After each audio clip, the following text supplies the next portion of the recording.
Welcome to today's edition of the Rush 24/7 podcast. Buck Sexton here in for Rush Limbaugh today on the EIB. Thank you so much for joining.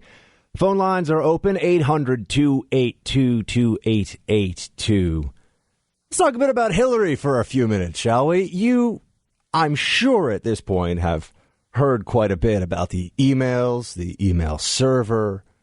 They promise that there'll be all kinds of transparency and we'll learn a whole lot more about what's going on. Just give them some time. They need to sift through this stuff, don't you see? And there are multiple threads, you could almost say multiple chains, multiple email chains that are of interest to the American people in this election season. Are they of interest to the media? Meh, not so much. A little bit. Yeah, they cover it, but they cover it in a very disaffected, disattached, or detached and disinterested kind of way. They're not particularly excited about this story. It's even old news. You heard Bill Clinton earlier in the week saying that the FBI director was just offering up a bunch of hoopla and nonsense. You know, it's just not a big deal. Just telling us all that there's nothing really to be concerned about here, that this was just, at first they were sort of wiping the sweat from their collective brow in the Clinton camp because there weren't going to be criminal charges. It's like, whew, which I never thought there would be, but there was certainly the possibility there could have been.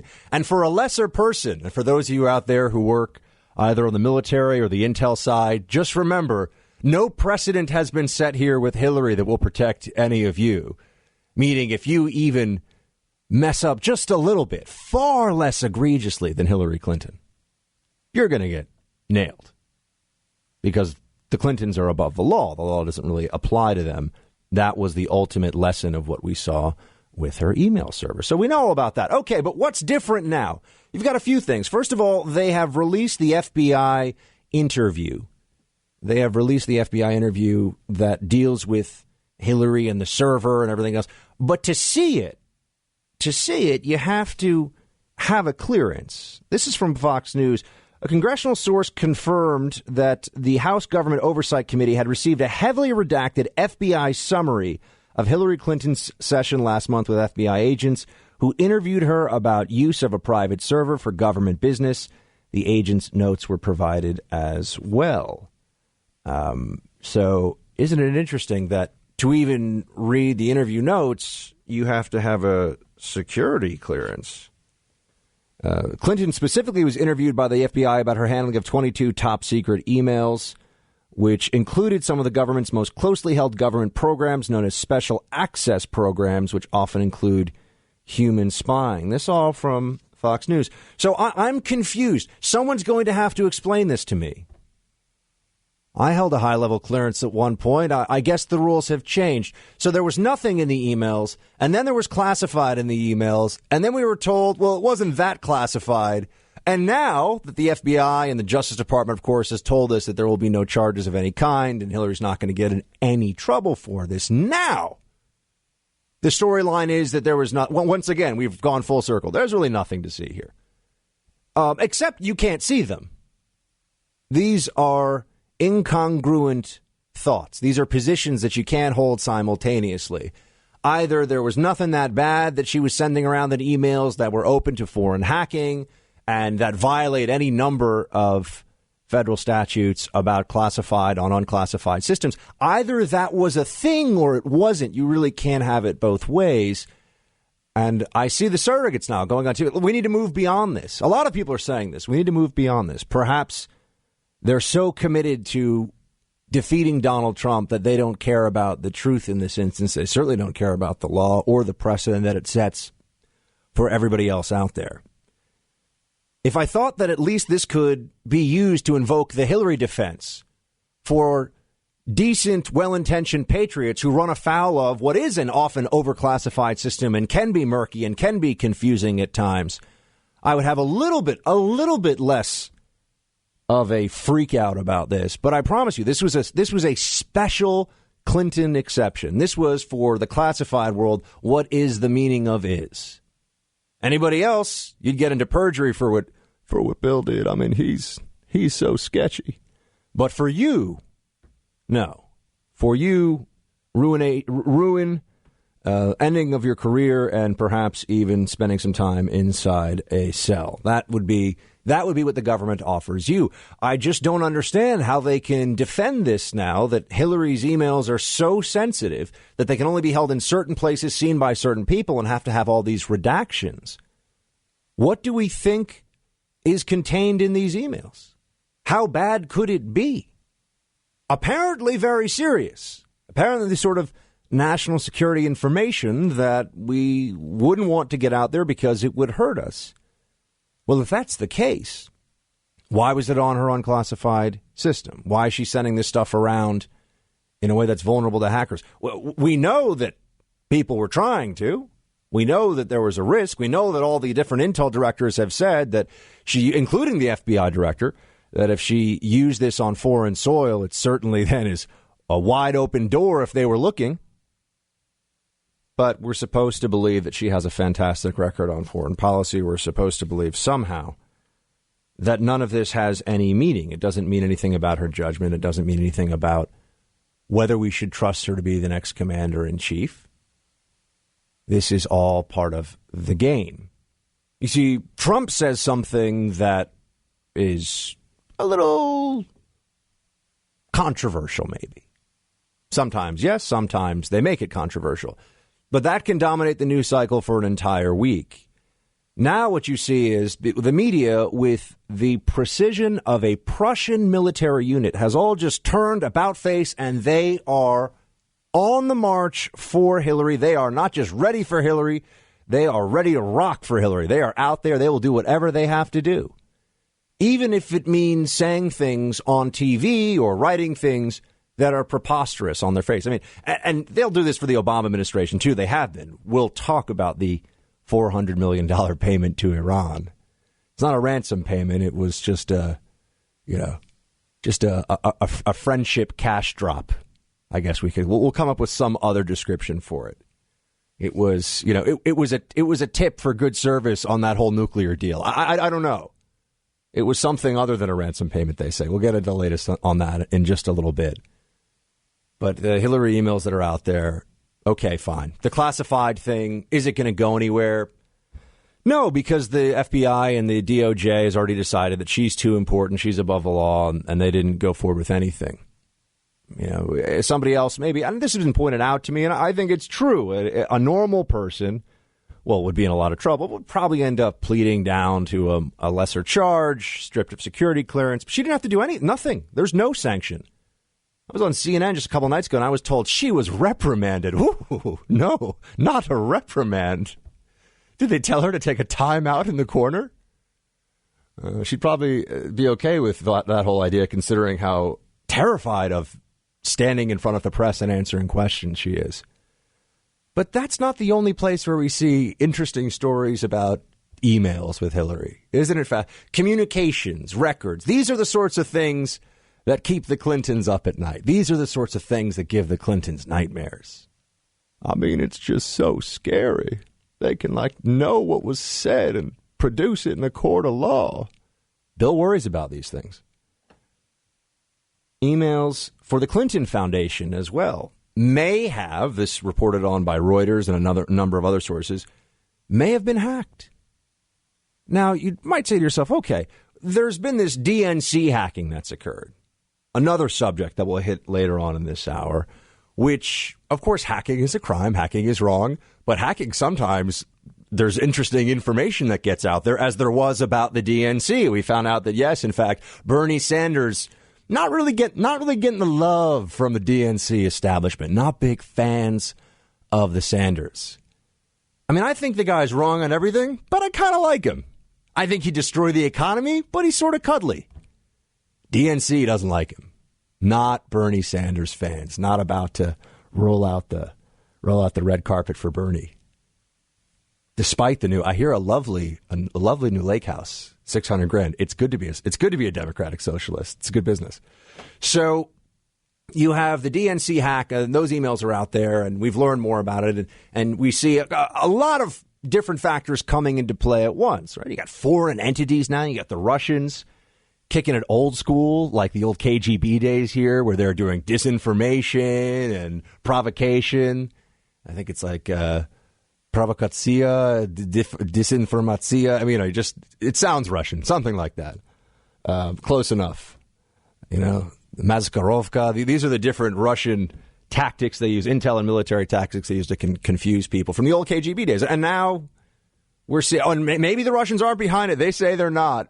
It's reported they are. Who knows? But somebody got their hands on all those DNC emails. And they're released. Oh, I shouldn't say all. Well, we don't know how many, do we? We don't know what else is out there. So you have the possibility that there's more coming. This could mean, from the DNC side or from the Clinton Foundation side, which also may have been hacked. That's what Reuters is reporting, that there's a cyber surprise that could be coming the way of folks in October. James is asking me a question. Yes, James.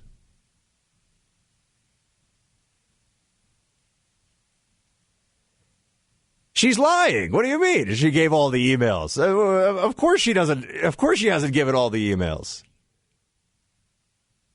Yeah, I know. She's been telling us this all along, that it's just about yoga pants. But James was the one who brought up yoga pants. Don't get mad at me for that one. But yes, it's true. Mr. Snerdley points out she promises that are all turned over. No, but I mean the DNC emails, those have been hacked. We don't know if all of those have been released. And on top of that, you have the possibility of a hack of the Clinton Foundation server itself, which I know it's a charity. What could we possibly learn from? I mean, if they did hack the Clinton Foundation, it would have to be that they were sending juice boxes to orphanages all over the world, that they were just, clean water projects ever. Oh no, they would never want anybody to know. Their donor lists would be made public. Why is that such a problem? People would find out who gave to charity. Wait a second. Is the Clinton Foundation a giant slush fund that's really a corporation posing as a charitable entity? Is the Clinton Foundation actually the means by which the Clintons have greatly enriched themselves and their cronies while building a massive, almost unstoppable political machine, all under the guise of helping the less fortunate and solving world problems? My mind is blown, Mr. Snerdley. Blown. 888-282-2882. Buck Sexton in for Rush Limbaugh. More coming. Buck Sexton here in for Rush Limbaugh today. 800-282-2882. Phone lines are open. So just to recap, because I know there's a whole bunch of different email things going on, but they matter, right? They matter because they give us a window into what's really going on with Hillary Clinton. So there's the did she send classified, and yes, by the way, I believe it was 110 classified at the time emails were either sent or received on her private server, as stated by the FBI director. So yeah, she sent classified. Have we seen all of her work-related emails from her State Department account? No, we have not. And the State Department says, don't worry, we're going to release them. This just came out in the last couple of days. We're gonna release those emails to you, American people, which we own them, right? They're emails that are the property of the American people. She was a Secretary of State. These are emails that she did in her official capacity. There should be no problem with seeing. Oh no, but we have to make sure there were that we redact things. Well, redact things. If something needs to be redacted, it shouldn't have been on the unclassified system. Oh, okay, that's right. We've already gone. She doesn't have to obey the rules everybody else does. Right, we get that. You got the DNC hack, which people think the Russians might be behind. I'm just saying it's possible. There's this guy named Vladimir Putin out there, and he's a little bit of a cagey fellow. So there's the possibility the Russians are involved in that. Or I think it's more than a possibility. And then you also have the fear that and that's the DNC hack, of course. And do we know all of that information? As I said, Cyber October surprise looms here, and we don't know what it would be. Could it? Because we don't know who has these different unclassified emails, or these different email systems, rather, who hacked into them. We don't know where they are, what's been released, what's really out there. So it's still all sort of drip, drip, drip. Media loses interest in this, and they hope when they do cover it, they write about it like they've pulled out an old school Encyclopedia Britannica and are going to the page on mold, spores, and fungus or something. I mean, they want to make it as boring for you as humanly possible. It's like, ew, I don't want to read about this. Yeah, there was a donor somewhere. Somebody talked to something. Okay, so that's out there as well. And I know there's many layers here. And the media is counting on everyone to just be like, oh, it's confusing and there's too much and it's forever. And they love the old news thing. They've tried the it's not news thing recently. The emails, who cares? But that doesn't really work. Now they're trying the it's old news thing again. And they'll go back, I'm sure, in a week or two to emails, who cares? But the other one that I find so fascinating is the Clinton Foundation. If it was hacked, and again, hacking is a crime, hacking is wrong, but if it was hacked, let's just say, just walk down this path with me for a minute here. What could possibly be in there that's such a big problem? Why would there be all this consternation from within the Hillary Clinton campaign about the possibility that the Clinton Foundation might have some internal communications out there?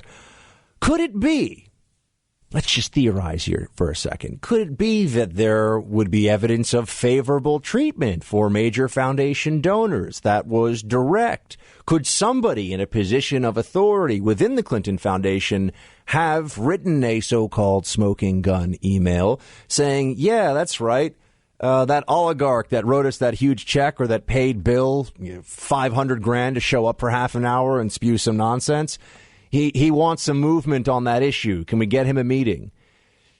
That's corruption. It's also illegal, but I don't know. You know the old saying, it's not illegal if the president does it, which is obviously not true, but we've now have to amend that. It's not illegal if a Clinton does it. It's not illegal if a Clinton lies. I know the House is pushing for perjury charges now, or they're looking into perjury charges. Trust me, if you couldn't get her on the classified email stuff, you're not going to get her on the perjury charge. She'll just find some way. And ultimately, the whole system breaks down. If the prosecutors, if the people making the decisions don't want to bring charges, then there are no charges. So a crime may have occurred, but a crime will not be prosecuted unless a prosecutor is like, yeah, let's go for that. And, oh, that's right. That would mean Loretta Lynch decides just a few months before the election that the Democrat nominee is going to be facing any sort of a criminal issue. Never going to happen. I would also offer to you, as I think I've done before on this program, I've certainly said it elsewhere, that it doesn't matter what's found in those emails with regard to corruption in the Clinton Foundation. It doesn't matter. There'll be some explanation. They'll come up with something. They're all so invested at this point, and there's nothing we can find that will stop Hillary Clinton from being the Democrat nominee, or they're hoping from becoming next president of the United States. Nothing. It's not even possible. It's not conceivable that in those emails there will be something that is so problematic for the campaign. Because no matter what it is, they'll say it's nothing. Just like now they tell us, Bill Clinton comes out and says what the FBI director said is all a whole bunch of, oh, and by the way, he's probably going to be staying on, right? So he knows. A lot of these people that we're relying on to be the guardians of truth and democracy and the law, they see Hillary and they know she's very dishonest. But they also worry that she's going to be their boss. And they want to keep their jobs, and they want to keep their power and their privileges. And so very unlikely that you're going to see any movement on any of that. Unless the Russians have a big say in this with the emails. We'll talk about it. Indeed, Buck Sexton here, 800-282-2882 on the phone lines. In for Rush on the EIB. Always a great time. We're joined now by my friend John Schindler. He is formerly of the NSA. He's currently a national security writer at theobserver.com. John, always good to have you. Always a pleasure, my friend. Great to be here. John, what is up with Russia meddling in the election? How are they trying to change things, and what do you think they're up to? They're really busy in a way that we haven't seen since the very beginning of the Cold War 7 decades ago.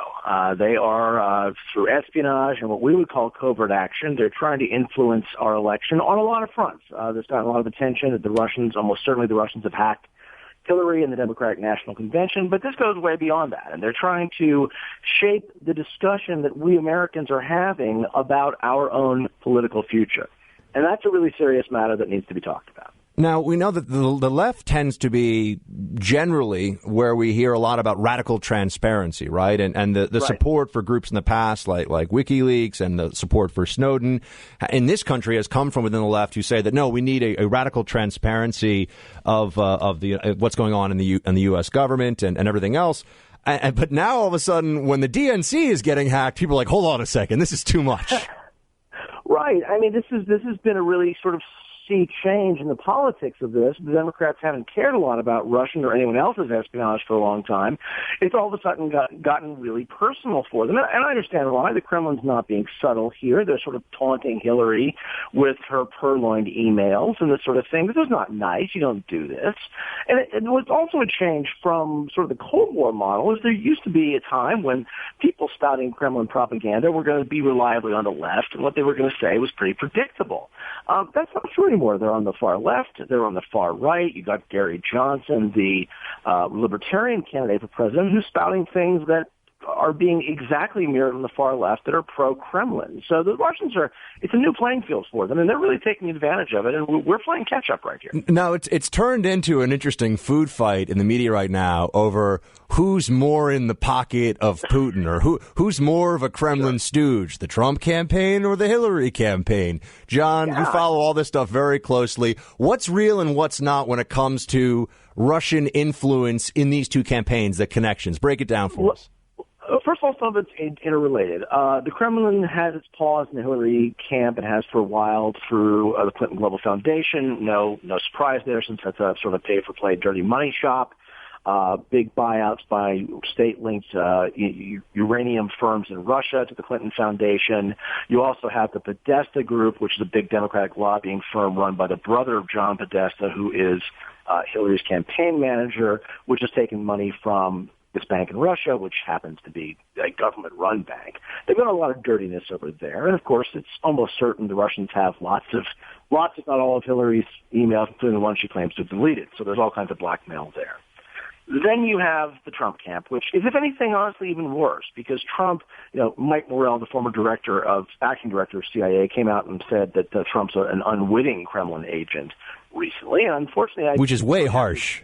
It's way harsh, but I mean, it's not untrue. I don't think Donald Trump is in the hands of the Kremlin directly, but he's surrounded by people who have very, very weird and unpleasant Kremlin ties. It's come out this week that Paul Manafort, who's just been demoted to his pseudo-campaign chair, was on the hook for taking almost $13 million in petty cash from the Kremlin in Ukraine, where he worked for many years.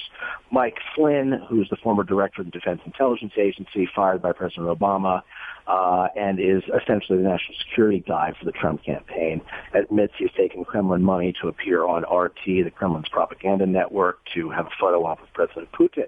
Look, none of this looks very good, especially to anyone like you or me who's seasoned in the world of espionage and how these things work. I think it's clear that when you add what we know about the Trump campaign's weird Russian ties to what we don't know, unanswered questions like, where are Donald's tax returns? This simply feeds into this, since he will not release his tax returns, unlike every presidential candidate for 40 years of either party. This leads to questions about what's he hiding. Maybe it's just that he doesn't have that as much money as he said he does, or maybe he's taking foreign money. We kind of do need to know this.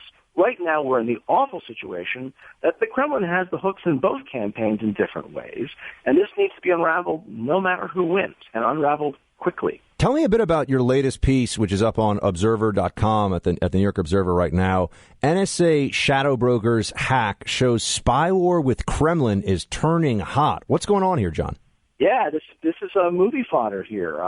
3 years after Edward Snowden, the NSA contract defected to Moscow. It's all back in the news. NSA sure didn't need another security compromise, but they just got a whopper this week. A shadowy online hacking gang claims to have gotten its hands on the top secret NSA hacking tools from the very elite hacking office at NSA. These appear, at least some of them appear to be genuine. So the question comes how they got them. This is highly embarrassing. they want us to believe, and it's pretty clear the hackers are linked with the Kremlin here. This is part of the Kremlin's information campaign against the U.S. government and NSA. They want us to believe that these were hacked online. That certainly does not appear to be the case. That would be really hard to do. The more alarming conclusion, and I used to work for NSA counterintelligence, I used to do this for a living, is that there's another mole inside NSA, that Snowden wasn't the real mole. In fact, we've kind of known that for a while. He's really kind of a patsy. He was giving the Russians cover for their moles that are really inside NSA. We've known about them since at least 2010. They'd never been caught. And one of those individuals probably downloaded this information and passed it to the Russians 3 years ago for safekeeping to embarrass NSA when the time was right. And clearly the Kremlin thinks the time is right now. This is pretty exciting stuff in the spy war. So you think that there's more than just Snowden? I mean, this is something that I am confident there's more than just Snowden, and there may be more than one Russian mole. There has never been a time in NSA's history when there wasn't a Russian mole in its ranks or the ranks of its close partner agencies in the UK, Canada, Australia. There's no reason to think there isn't one. The Russian illegals network rolled up in 2010. The SVR, where everyone remembers Anna Chapman, the hot redhead, was one of 10 deep-cover Russian spies in the U.S. who was arrested. This was treated kind of like a comic opera thing in the media. It was actually quite serious. And this developed many leads about penetrations elsewhere, including moles, note plural, inside the Department of Defense, including NSA. So there's been a mole hunt at NSA going on that predates Edward Snowden, before Snowden was even active. Again, I want to make clear, Snowden's not the real thing. Snowden's not an agent in a conventional sense. He's an IT geek, frankly. He's a sysadmin, not a spy. He didn't know all that much. He's good at stealing stuff, but he's not a real spy. The real spy is a mole or moles still inside NSA. I can say it with confidence they're out there uncaught. Speaking of hacking into things, by the way, there's this fear that the Clinton Foundation may have been hacked. And I think it's interesting. As I like to point out, hacking is illegal and people shouldn't hack. However, once information is out there, it is out there. And it's not, where people are going to read what they can, especially about a presidential candidate's massive international conglomerate posing as a charitable foundation. Anyway, the possibility of a massive Cyber October surprise in your mind, given what we know about the various either confirmed or alleged breaches that have to do with Hillary Clinton's various email servers and accounts and such? Do you think it's high, and do you think the Russians would be behind it? Yes and yes. If I were the Democrats, or the Hillary campaign, I'd be very concerned for two reasons. One of which is what we already know about the sort of pay-for-play aspect of the Clinton Global Initiative, Clinton Foundation, is bad enough. One wonders what's lurking behind the scenes. That could be highly embarrassing. Then there's the fact the Russians excel at disinformation and have for many decades. That is, they could take real information about the Clinton Global Foundation that looks bad and add a small percentage of stuff that's even juicier because it's made up or embellished. And it would take the media and our government months, if not years, to figure out what was real from what isn't. And it could do enormous political damage. So the Democrats have very real reason to be concerned right now. And let me say so should the Americans. I mean, as much as I'm opposed to Hillary Clinton in any way, shape, or form, I don't want the Russians using disinformation to change how Americans might vote. Yeah, this is old school KGB style disinformation and an intrusion into sort of the U.S. political discourse. And that's never a good thing, although it might be very interesting with the Hillary situation. I also want to ask, what do you think it'll mean for the FBI and various other agencies that have been involved in this whole Clinton investigation up to this point? We still don't really know what's going on with the foundation investigation, by the way. There's all this sort of conflicting, it's going on, no, it's not. The FBI turned it down. But if there is a release, and let's say it's from the Russians, and let's say it comes in October, that shows that Hillary was doing egregious, whether on the corruption front or just things that were even more wildly classified than the FBI was able to figure out. I feel like it doesn't just hurt Clintons and the Clinton brand and the Democratic Party. I think some of these agencies are going to look pretty bad, even if they were doing their best to try to find out what was going on. That's exactly right. FBI will look bad. NSA will look bad, partly because we know that NSA and the FBI knew over a year ago about a lot of this hacking was already going on by hackers affiliated with the Kremlin. And they did their best to stop it, but you can't stop it. But they're not going to look very good either if we have a big data dump on the eve of the election that makes Hillary look bad, the Democratic Party look bad, and frankly, our whole democratic system look bad, that we've allowed the Clintons to get away with these shenanigans for as many years as we had. And by the way, the spies didn't really effectively stop it. And that's what the Russians really want. It's not just about putting Donald Trump in the White House, which I got to tell you looks like a really long shot right now. It's about undermining the basic credibility of American institutions. And when we give them ammunition, like we often do, it makes it easy for them. And right now, Putin's having a very good winning streak on this, and I'm afraid he's going to keep winning for the time being. John Schindler is formerly of the NSA. He is a columnist at The Observer. You can read his latest at observer.com. John, always a pleasure, my friend. Thank you for calling in. My friend. Have a great one. Thanks. Buck in for Rush here, 800-282-2882. I'll be right back. Buck Sexton here in for Rush Limbaugh on the EIB. We're taking some calls, but we got some spots open. 800-282-2882. Michael in Sacramento. What's up, sir? Hey, Buck. How you doing? Good. How are you?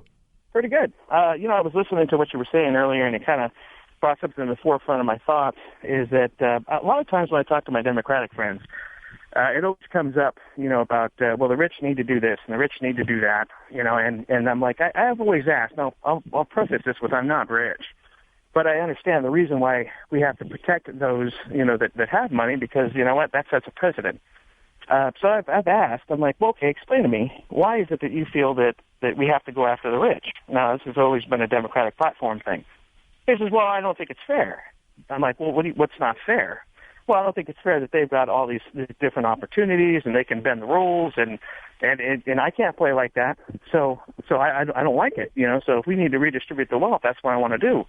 And so I've asked them, I says, well, okay, explain to me this. You feel that way about wealth. How do you feel about law? Because, last I checked, the whole idea of this country was that everybody was supposed to be equal. And if you've got the Democratic nominee deleting 33,000 emails, which, regardless of whether or not it was yoga or Chelsea's wedding, they still subpoena that information. And by law, you have to provide that, regardless of whether or not you think it's important or not. And, even if they were all about yoga, you still destroyed or changed information that an inquest was requiring, which just by law, either puts you in prison or you can never hold. People should look up what the full penalties are under Dodd-Frank, I think, for destroying any tangible thing, record. The penalties are actually very severe, but that's just as an aside. So if you're in finance and you throw out some documents, if you're a banker, because you're Wall Street, we need to punish them, you could be in a lot of trouble. But if you're a Clinton, it was all just for convenience. Oh, yeah. It's funny you say that, because I was a banker for a few years, and we had to learn all of those acts, the Dodd-Frank Act, and I knew other bankers that made a mistake and opened up an account for somebody. They didn't quite have all the information that they needed, and it turned out that it was, basically a way to launder money to Iran. And that guy, he wasn't working at the bank, and he was taken into custody. So I look at that. This is what makes me so mad about the Hillary situation. And I'm all for mercy when called for with the law and with prosecution. I believe in mens rea protection, therefore, meaning that if you're somebody who was acting in good faith, didn't have a criminal state of mind, and weren't reckless, that should be an affirmative defense for really all criminal charges. But that's not, Hillary it's a special Hillary exception. It's not like the rest of us could expect to be treated this way. It's an exception for Hillary Clinton and for people like Hillary Clinton. And on your point about the rich, I just have to laugh. I mean, the Clintons have made how many hundreds of millions off of giving speeches? First of all, Hillary's a terrible speech giver. So let's just start there. Her speeches are brutal. So it's not like this is some fantastic show. I mean, it's not like all the baby boomers want to see Paul McCartney one more time and will pay anything for his last show or something. I mean, this is obviously a scheme set up to get access to the Clintons because Hillary's going to run for president again. I mean, this is very straightforward stuff. The media always acts all surprised about it, though. Like, what do you mean? Why would you make such an insinuation? They do this sort of this naive routine that's always pretty entertaining, but also frustrating at the same time. But Michael, I appreciate you calling in from Sacramento. Good to talk to you. I think we can take one more. Who's Mr. Snerdley? Who is the next that we should take? Let's go to John in Crofton. Sir, welcome to EIB. You're speaking to Buck. Yeah, I'm a political junkie. I live equidistant between Baltimore, Annapolis, and Washington, D.C. This is a crazy election, the worst I've ever seen. I'm 76 years old. But a year ago this month, I went down to Washington. I usually go down there for rallies for the Tea Party.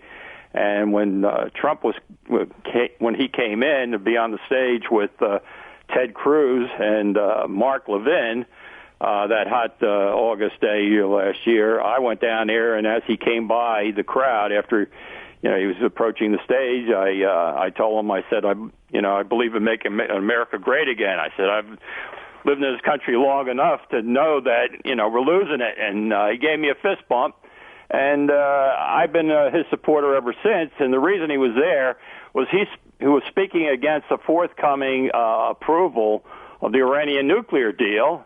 And I told Bo Snerdley that, this bothers me more than anything else, that the Russians this week, we hear they're using an air base in Iran. So there's some kind of an alliance there. Here, we gave away the store to Iran. They're still not happy. They charged us $100 million for each of the four guys, and it was a ransom. And they go over to the Russian side. So should there be any doubt in your mind on who is more dangerous for this country, and has proved it, between Hillary and a guy that's never held office, never did anything to damage this country in any way? John, I love your passion. We're at time, but I'm going to take up this issue on the other side of the break. We're actually at the top of the hour. We'll talk about Iran, the cash for Iran, Russia using its bases, and a whole lot more. Buck Sexton in for Rush. We'll be right back. Yeah, Buck Sexton here in for Rush on the EIB. We got a quick one, so I'm just going to say that in the next hour we'll be hitting on the cash for hostages deal with Iran. Also talking about Russian use of their airbase a little bit, and then we'll get into the Trump campaign, all the latest with that. I've got a monitor on in here with MSNBC on. I love it. At the bottom of the screen it says, Trump takes intel briefing very seriously. Yeah, I would hope so. It's a classic MSNBC moment for you. Trump listens with focus to national security briefing by intelligence community. Yeah. Yes, he does, MSNBC. Thank you for that. Really appreciate it. Not like lowering expectations or anything. Hey, everybody. Buck Sexton here in for Rush on the EIB. Show is flying by today. Really enjoying my time with you. Thank you so much for joining. 800-282-2882 on those phone lines. Do give a call. Let's have a chat. So the Trump campaign has gone from last week, disarray was the word the media was using all week, into this week, the shakeup. And you've got Bannon from Breitbart as the chief executive officer, or I forget what the exact title is, kind of the top guy of the Trump campaign now. You have Kellyanne Conway, who's also very senior in the campaign manager, but not the chief executive, whatever. However, they're structuring this thing. It's like who has more power in a certain country, the president or the prime minister. I guess it all depends. But yeah, they are the two people who have been put at the top of the Trump campaign. And look, it's been a rough couple of weeks for Trump. I think you can blame some of it on the apparatus itself, buying ads and doing things like that. I know it's kind of old school, but it's probably a good idea. He has shown an ability to raise large sums of cash. The Trump campaign can pull together money when they want to, but they also keep giving. Or see, this becomes a chicken and an egg issue.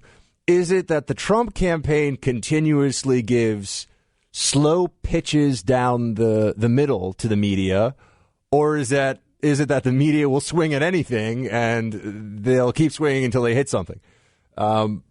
You have moments that, this is one of the funnier ones that I've seen in recent days. CNN host Breanna Keeler was on with Trump special counsel Michael Cohen asking about, remember, last week was disarray, this week is shakeup.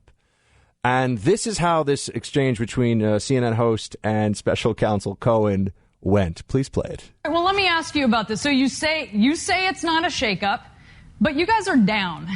And it makes sense that there would... Says polls, who? Most of them. All of them? Says who? Polls. I just told you. I answered your question. Okay. Which polls? All of them. Okay. And your question is? Hey, show me these polls. Which polls? You got a poll on you? You got to talk about these polls. I want to see them. I want hard copies. Polls. Where? Who? Pollsters, all liars. It was amazing. I will say that today there's a Rasmussen poll out that says that it's a 2-point race. Drudge with the link on this. Trump only behind 2. And then, of course, a lot of my friends, both conservative and liberal, will yell at me and say Rasmussen has been having difficulty with getting these things, with getting the polls right in recent months. I don't know if that's true or not, but all I know is that it doesn't help when your special counsel's on there and he's like, polls? What do you mean polls? Like polls like who? Like where? What polls?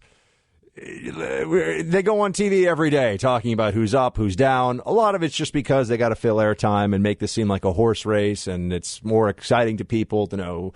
And also, I think the media kind of wants to gauge, they want a gauge of how effective they are in completely annihilating the Trump campaign.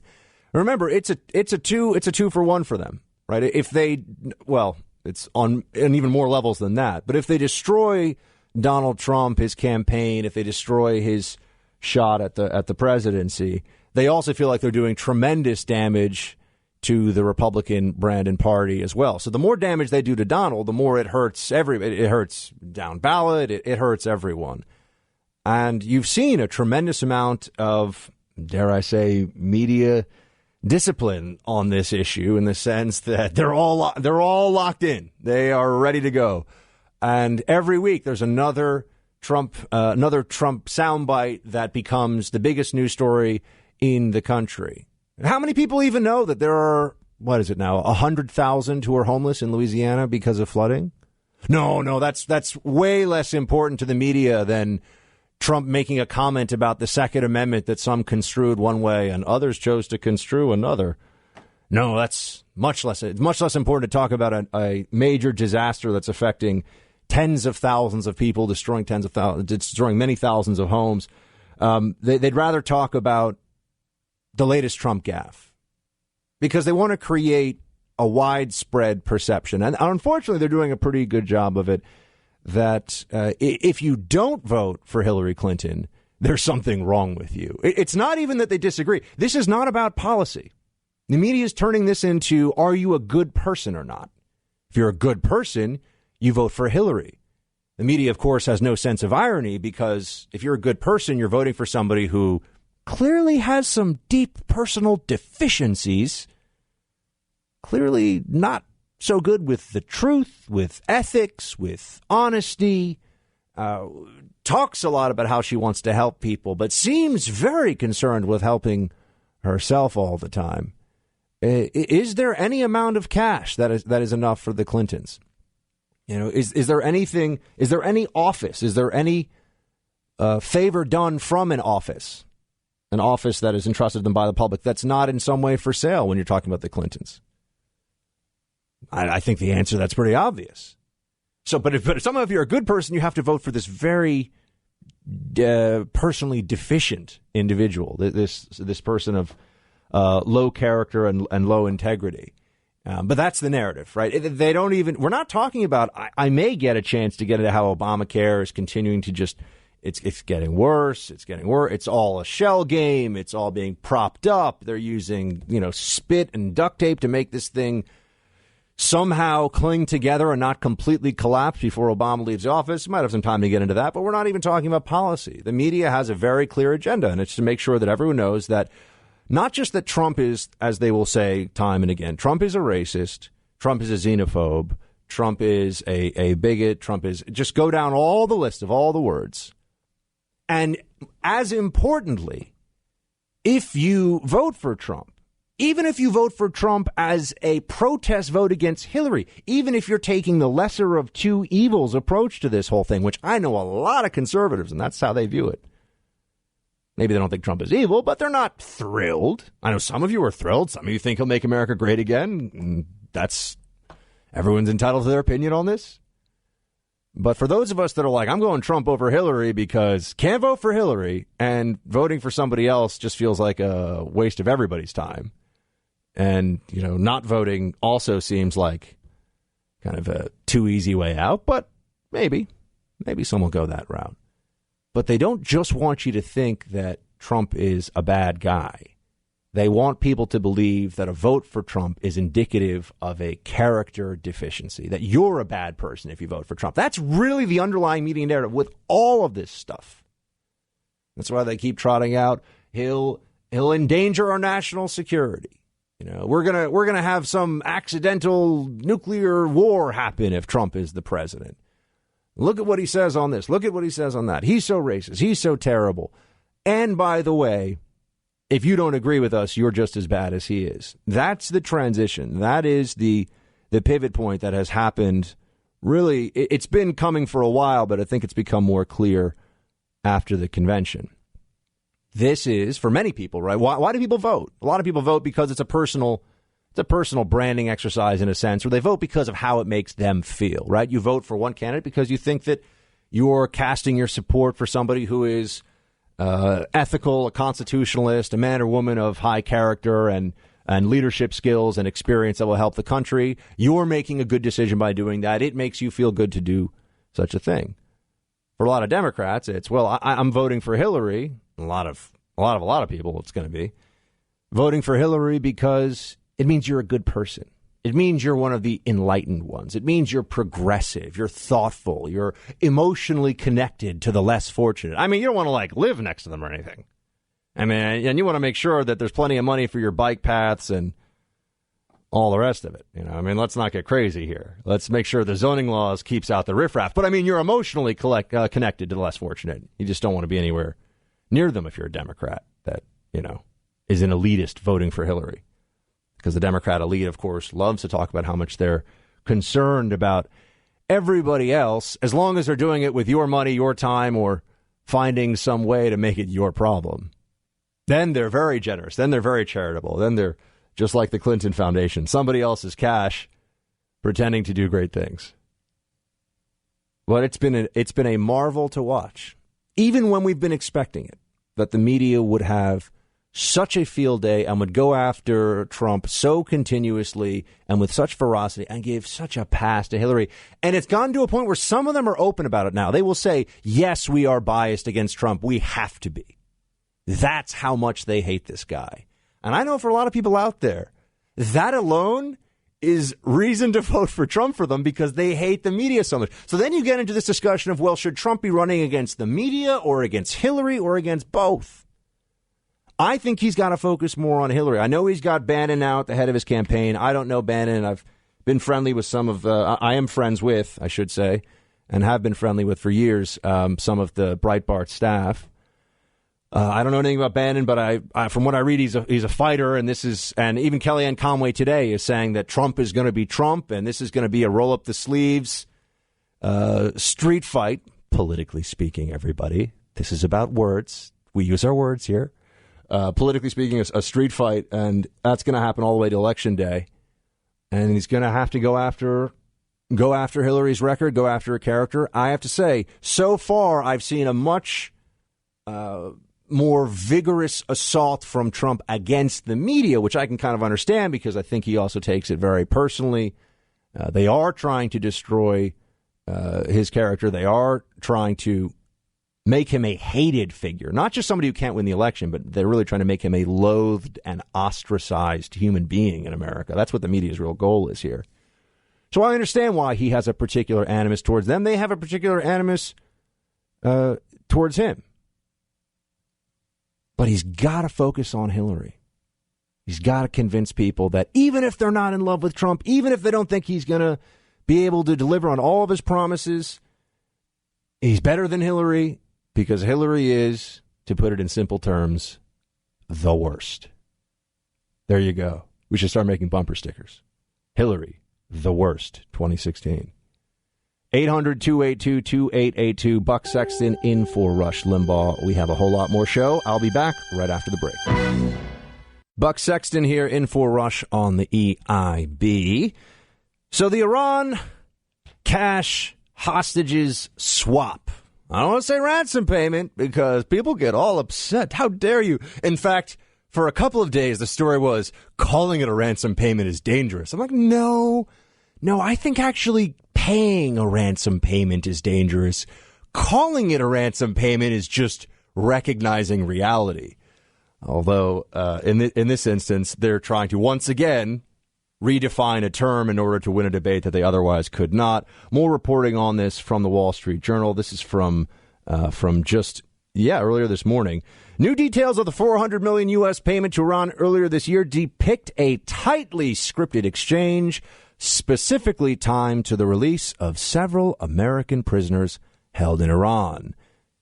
That's crazy, Mr. Snerdley. It's almost like they wouldn't give the Americans back until the cash was being transferred, which I know. And people say, oh, we owed Iran the money. And I say, yeah, we've owed them the money since 1979. We also owed it to a different regime, and the regime that we supposedly owe it to now took a whole bunch of our people hostage for a long time, has killed our people overseas through its proxy Hezbollah and through Shia militias in Iraq, has been a really, really bad group of dudes for a long time.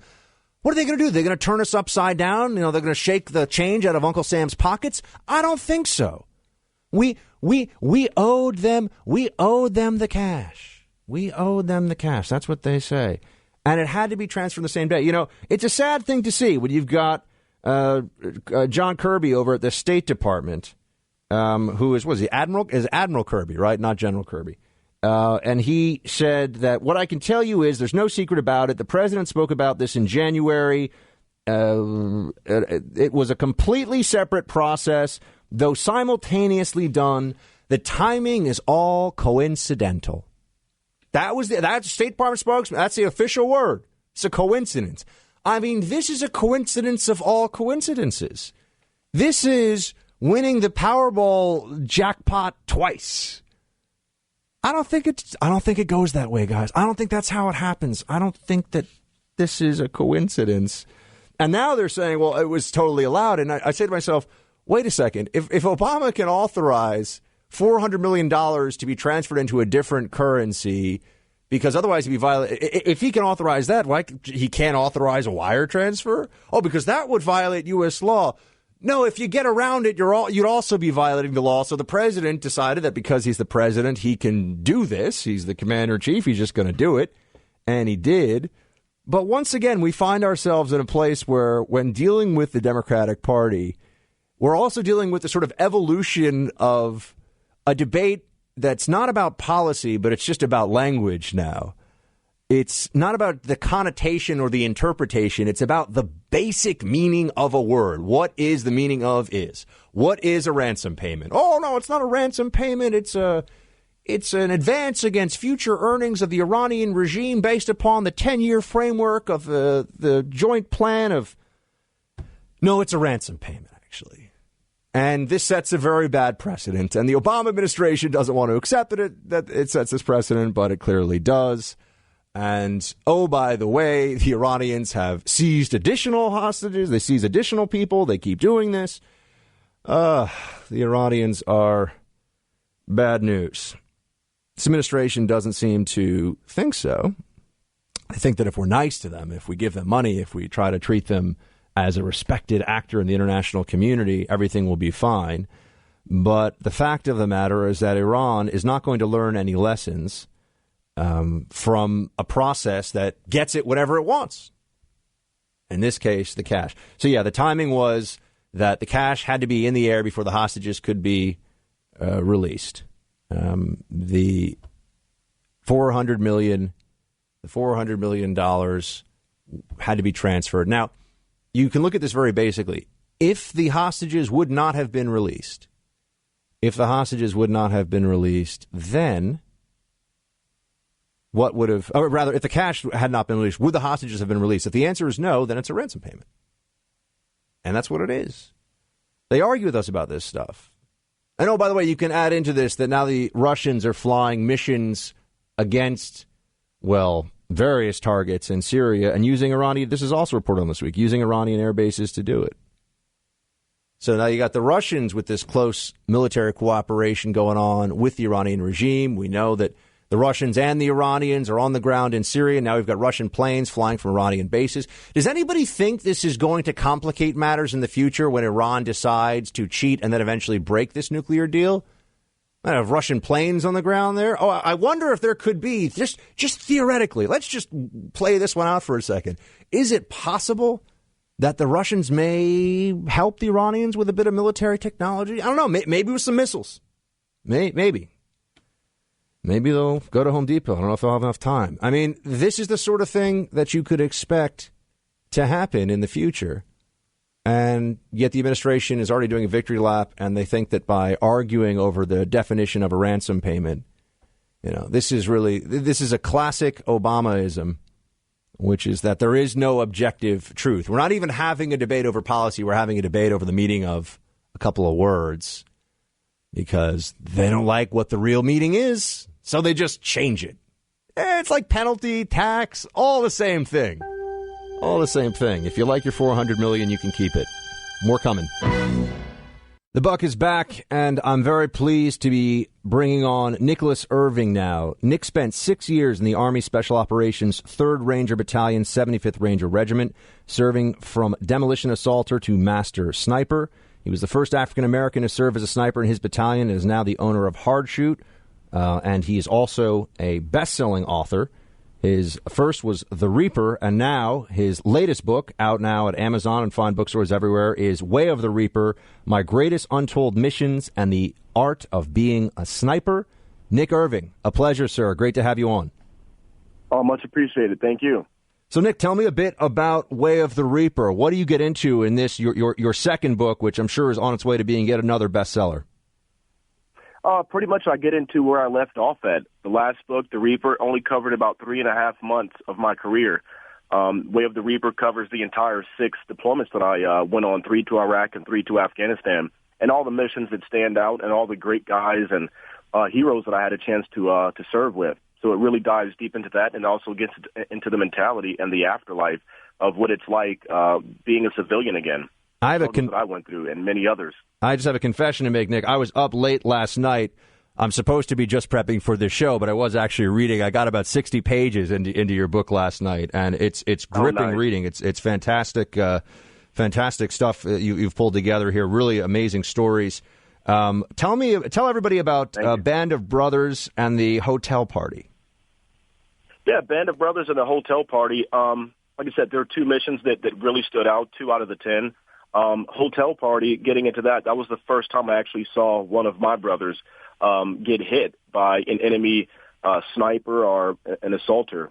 We were having a problem, or the regular Army was, the 101st. They had this huge problem with the rules of engagement, and every time they went down this route, this street route, Route Tampa, they would get engaged by this hotel full of insurgents and whatnot, and their rules of engagement at the time were to just blow through, drive by, and move on to base.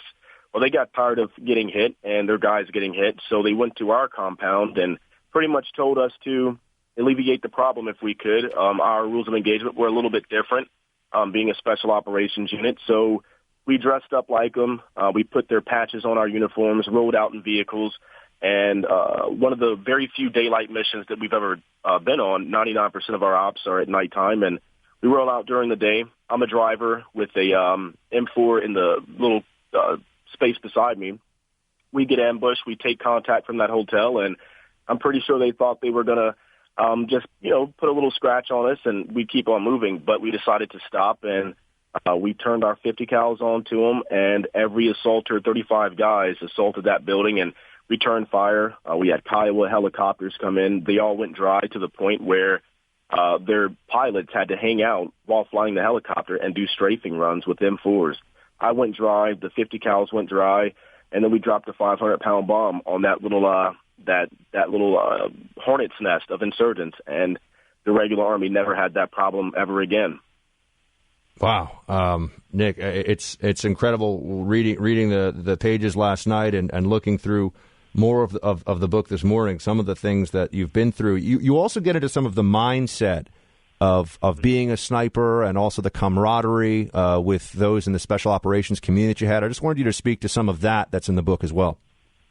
Oh, yeah, definitely. The camaraderie, it's what most of us, if not all of us, miss. I don't miss the, getting shot at. I don't miss taking lives or anything like that.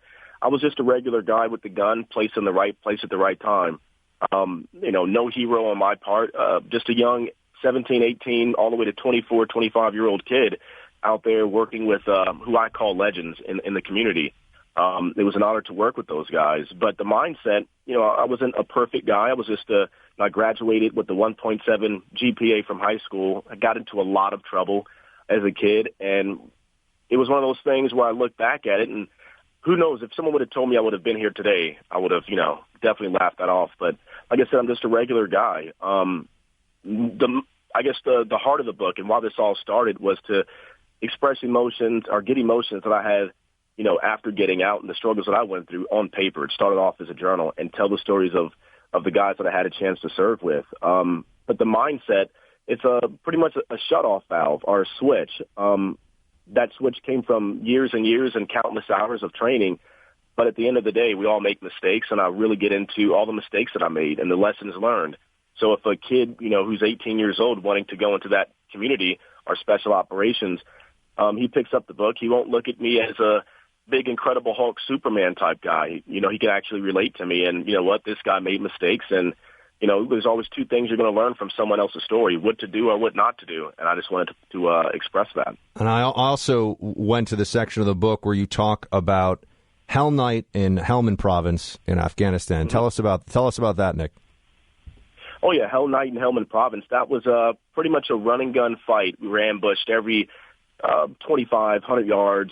Helmand Province at the time, the Taliban, all the Taliban commanders, they went to this place called Marja before the big push in late 2009 with the Marine Corps. My unit was tasked with, we had 35, 40 guys. We were tasked with clearing out this entire area, as many as we could before the Marines pushed in. So Hell Night in Helmand Province was essentially just a run and gun going, pretty close to going black on ammo, hellacious firefight. All the times that I've been scared, it was a life-changing experience for me, and that's what I guess where a lot of my mindset came from, where I apply it today. It came from that night in Helmand Province and in Marja. I look back and I often think about those nights, Hell Night, and it's one of those things that I don't know how we made it out alive. Or, looking back at, guys coming around with bullet holes in their clothes after the operation. You called in ordnance on your own position, right? Oh, yeah, called in ordnance on my own position. I called in for a 500-pound bomb to be dropped on targets. They denied that, so I called in a 500-pound bomb to be dropped on my position. And the other, 5 guys that I was with, a reconnaissance team and sniper team, they denied that due to the rules of engagement. We could not accept anything other than a 0.01 collateral damage. So we made the call to go ahead and pull a pin on a grenade and jump on it to take our lives. We were about to be overrun at one point in time, and luckily that did not happen. Looked over my left shoulder and saw a really good friend, Corporal Benjamin Kopp. He came in and saved all of our lives. And 5 minutes after that, leading that element out, I watched him take 2 rounds to his femoral artery while in a chest-high ravine and essentially bleed out. But you made it out, and many of your other men made it out because of his heroics. Exactly. We all made it out. No one else died. A lot of guys, or a few guys, got shot, but he continued his fight. He wanted to make it back to at least see his mom or talk to his mom. So he fought for 7 days while on life support. And once he got, a chance to hear his mom or somewhat be stateside, we were in Germany at that point in time. That's when, I'm not going to say he gave up on the fight, but his fight was over. Now, Nick, you fought bravely and heroically over there, and then you came back over here and had to deal with the readjustment that many veterans have to go through. You've been very open about facing some of those demons and handling those pressures and that reacclimation to the home front side of things. What would you want to say? I mean, you've got a lot of people listening now who are either active duty or veterans, or families of active duty and veterans as well. What would you want to say to them about sort of your words about that process and what they should always keep in mind? Starting off, keep a record of everything, all your medical records. It's something I did not do. I'm not going to say it was looked down upon, but you kind of look like a chump or something like that with this type A personality. Don't do that. Don't be ashamed to admit your problems. I got out, and that itch was still there where I wanted to, seek combat. That's all I knew. So I picked up contracting. That didn't last too long, and I remember self-medicating for a couple of years to the point where I woke up one morning to go to work, and there was no car in the driveway. A few days later, I had a notice where I was about to get a foreclosure on my house. And that struggle went on and on. The VA really didn't help out as much, but what really started everything off and what really started me on the right path was talking about it, being able to communicate and talk to others about the problems that I have, and not diving so much into the self-medication. There are things and there are groups and there are organizations out there that do want to help, but it has to start with the individual, and that's, talking about it. There's nothing wrong with it. You're not going to be looked down upon, but getting that emotion out. We've been, holding on to that emotion for so long and so many years, it gets built up, and it's not healthy. So definitely talk about it, and don't be ashamed about it. Nicholas Irving is the author of Way of the Reaper, My Greatest Untold Missions and the Art of Being a Sniper. It is just out now in bookstores, available on Amazon and elsewhere. Nick, thank you for your service, and thank you so much for calling in. It's an honor to have you. It's an honor to know you. Thank you, sir. Thank you as well. I appreciate it. All right. Nick he's the greatest guy, by the way. He's the most mellow, humble, cool, kind. He's a phenomenal human being. So, and the book is a great read. It's powerful. The title is Way of the Reaper: My Greatest Untold Missions and the Art of Being a Sniper.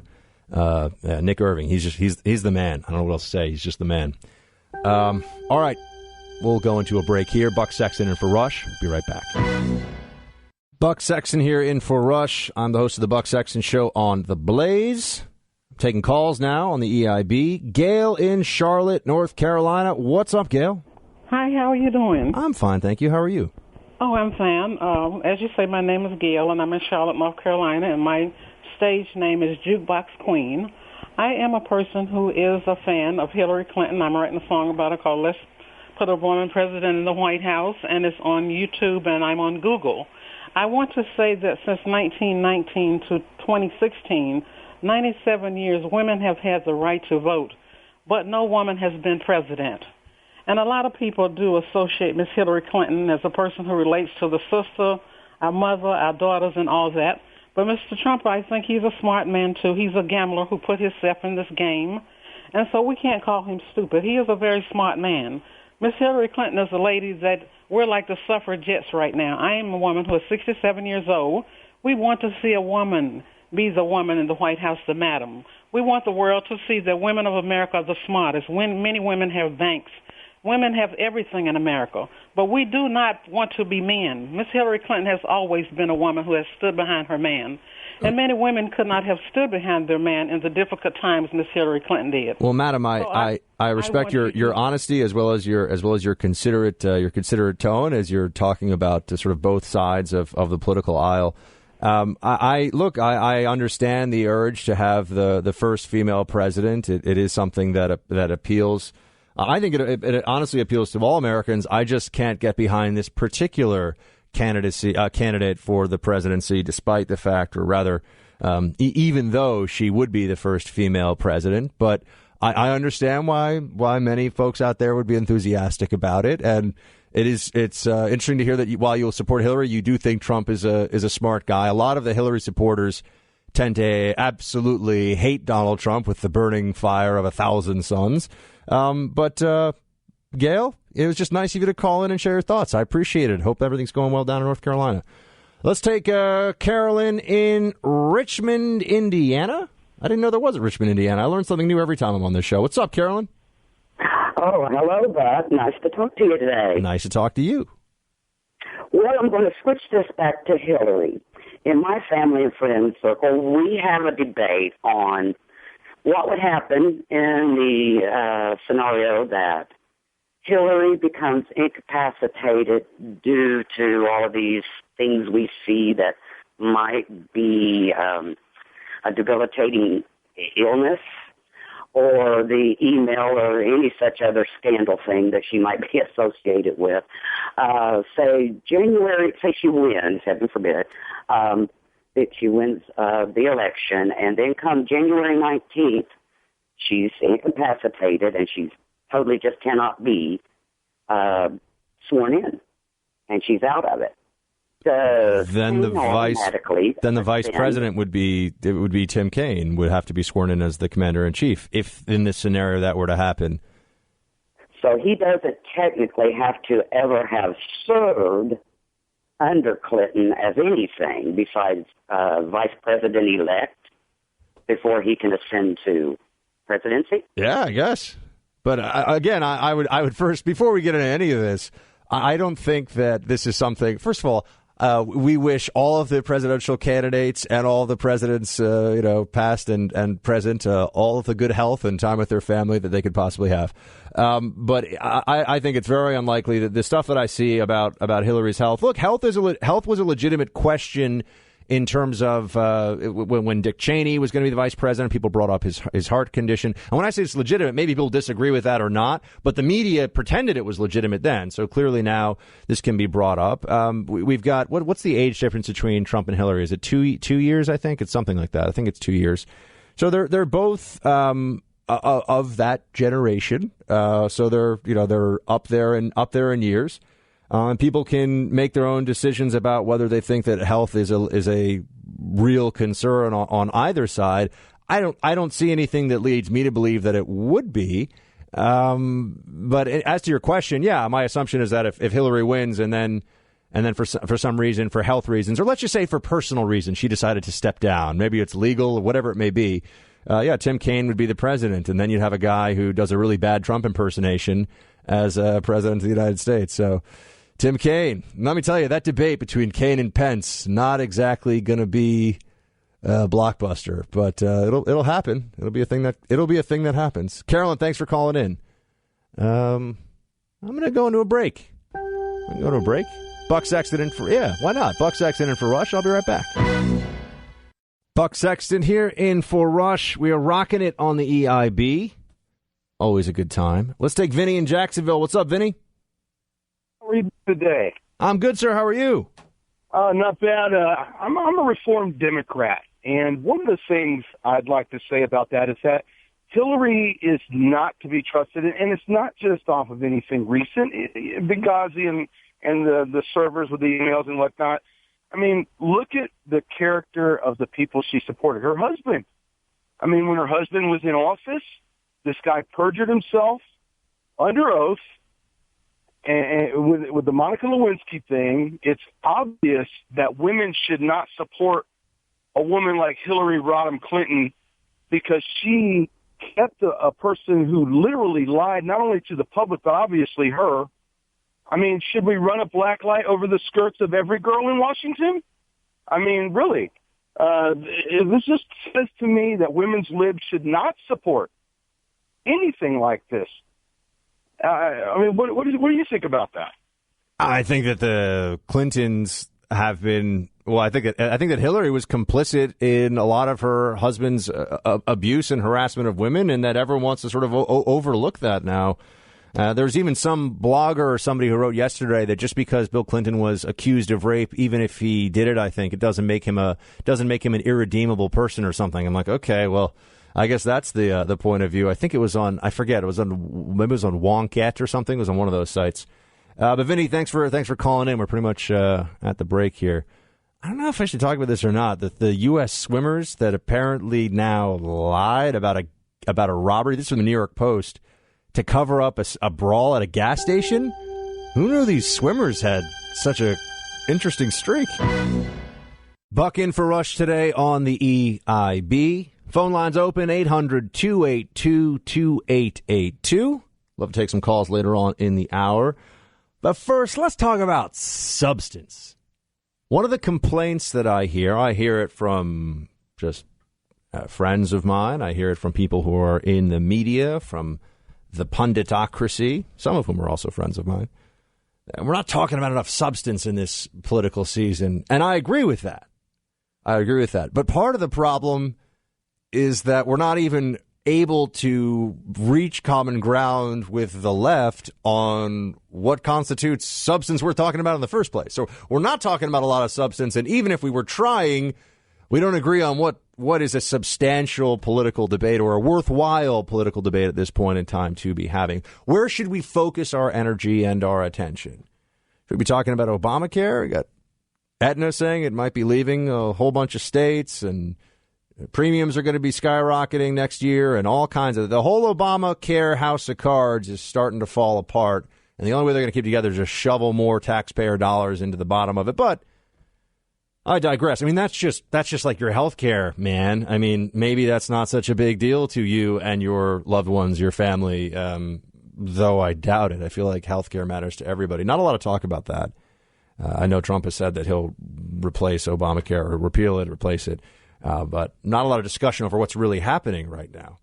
On the other side of things, you've got the Democrats who are all in on the identity politics of, well, transgenderism. And so we all have to focus on this now. This has become an issue all the way from grade schools up into universities and the workplace. The federal government, a couple of months ago, I believe it was, has even gone as far, the Obama administration has gone as far as to say that unless there are gender-neutral guidelines put in place for schools and that there will be a respect for gender as a form of psychological identity instead of a biological reality, they'll pull funds. They'll take away the cash from your kid's school. That was what the administration at least was threatening to do. And you say to yourself, wait, President Obama, he doesn't have the power of the purse. Yeah, whatever. The Constitution, schmonstitution, who cares? He doesn't care about that stuff. They're just going to pull the funds. They'll figure it out later. What are you going to do? Sue Obama? He's packed the courts already, except for the Supreme Court. That will be what Hillary manages to do. But the lower courts have already been packed by Obama. By the way, BT Dub. He has transformed the political affiliation of the circuit courts, appeals courts. So that's going to be fun when we think that there'll be some checks and balances on a possible Hillary administration. The courts are going to be rubber stamping it all the way up to the top. And then if she gets a Supreme Court, we're going to have to deal with that as well, everybody. I don't know how limited government and liberty in whatever state you think it is right now survives 8 years of a Hillary presidency, but I know it could be 4, but let's assume it might be 8. These are all important issues, but they'd rather talk, of course, about, or rather, Obamacare is an important issue and power of the purse and constitutionalism, but they want us all to focus on transgender bathroom rights. It's become one of these celebrity projects as well, right? They'll refuse to go to a state that says that you have to use they'll refuse to perform, I should say. And businesses also will engage in very selective boycotts here. So, don't go to North Carolina.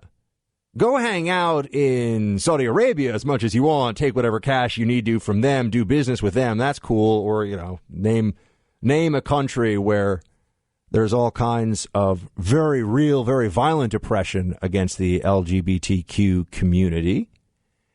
But the grandstanding on this is grotesque, especially from the celebrities who seem to think that this is an opportunity to show everybody just how enlightened and politically active they are. Ooh, anytime now I see any celebrity or actor who's also sort of an activist, if they're a leftist, of course, I'm like, oh gosh, here we go.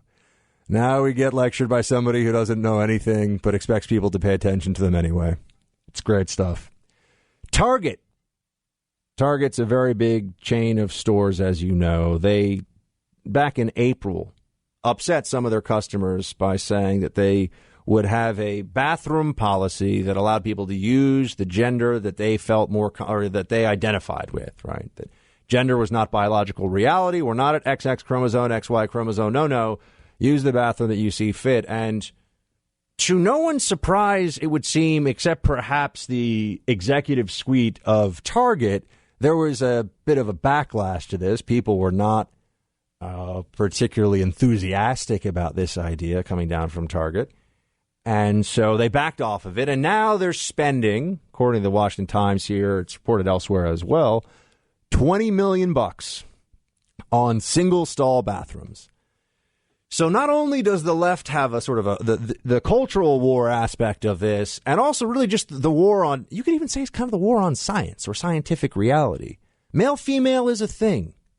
It is a thing. It's a real, tangible reality of biology. It is #science. And yet they ignore this because of a few reasons. One of them, I think, is that they just really like to find any way that they can, because they've won so many other cultural wars and battles therein, that they just want to find ways to make conservatives, and by that they really also mean believing and practicing Christians, religious Jews, they want to make them bend the knee on this stuff and say, yes, you're right. Biology doesn't matter. Gender is whatever you say it is. It's fluid. It's a spectrum. And they want policies that reflect this. And not only that, but they want language that reflects this as well. We've got the policy being instituted, of course, at Target, where they're now spending, and that's, of course, a private corporation, but probably trying to avoid lawsuits on either side. They're like, oh, okay, whatever we have to do, we'll do here. I'll spend the cash. We'll do single stalls, and that'll be it. And we'll spend millions of dollars on making sure that, I mean, I don't know how many of Target's customers are transgendered and feel the need to use a different bathroom than their gender in the first place, right? You maybe you're transgendered, but still would use the original gender. I don't know. I'm actually not all that familiar with the ins and outs of that. But my sense of it is that this is probably a pretty small problem in terms of the numbers. And yet it's become an issue of national policy. The White House is behind it. You can say to me, Buck, who cares? Why are we? And I say to you, yeah, I know, but this is what matters to the left. And go back and, well, I mean, this would bore you to tears, so I can't actually advocate doing this. But, you go back and you listen to some of the Democrat debates, and you get a sense of what country are they living in. The biggest fights, the biggest concerns we have are not global warming, climate change, or is it climate disruption? I don't know. They keep changing. They keep disrupting it. Or transgender rights, or equal pay for women, which has been debunked by economists so many times, but they keep saying it and saying it and saying it. $15 minimum wage, despite all the research that's been done on that issue to show that increasing the minimum wage of $15 would not actually have a particularly profound impact on helping lower income families. It would help some other families. There'll be some winners and losers. But if you think having a $15 minimum wage isn't also going to mean that there are hours reduced and there's greater unemployment, well, take it up with the economists who crunch the numbers. Back to single stall bathrooms and Target. See, they want us. We have to talk about this stuff because they make it an issue of policy. And the left, it feels like, as I said, it's not even that we disagree about how to handle certain issues. We disagree about what issues are particularly important in a lot of cases. This is something that the left has made important in the sense that we have to deal with it now. The White House is pushing this, and it's an issue of federal policy. So Target spending $20 million. There are economic consequences to their lunacy and their pandering to the sort of progressive insanity that's upon us now. And there are consequences well beyond that as well. In North Carolina now, teachers are being told by teachers in Charlotte, North Carolina, have been advised, this was on Fox News, to stop calling children boys and girls. They don't want to confuse the kids about whether they're a boy or a girl.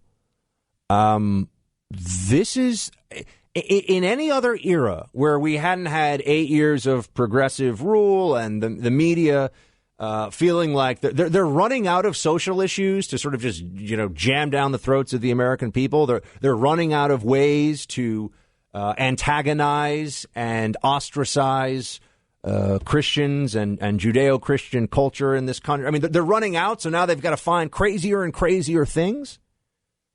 And so now in North Carolina, they have a special teaching tool as well. They have a gender unicorn to explain gender identity to the kids. It's a purple unicorn meant to sort of let them know that boys and girls are not, it's not clear there's such a thing as boys and girls. There's sort of this whole spectrum. They're teaching this to kids. These little kids. That's why they're using a purple unicorn here, right? This is real, everybody. This is what's happening right now. And keep in mind that it'd be one thing if this was just a little bit of craziness here, a little bit of craziness there, but overall, no. This is a reflection of White House policy. This is what the White House wants, what the federal government, which controls the Department of Education. This is what they're trying to force on your kids, brainwashing them into thinking. I mean, how can you have any education in science when you start out telling kids that, well, there's not really boys and girls, and let's not use those words, and those words could be hurtful because they're exclusionary. It's like, well, but I also don't understand. It falls down, it collapses into self-contradiction. If there's no boys and no girls, well, how can one identify as one and identify as the other? Because it doesn't really, that distinction ceases to exist at a certain point if it's just all a mindset. And then people say, oh, well, there's gender.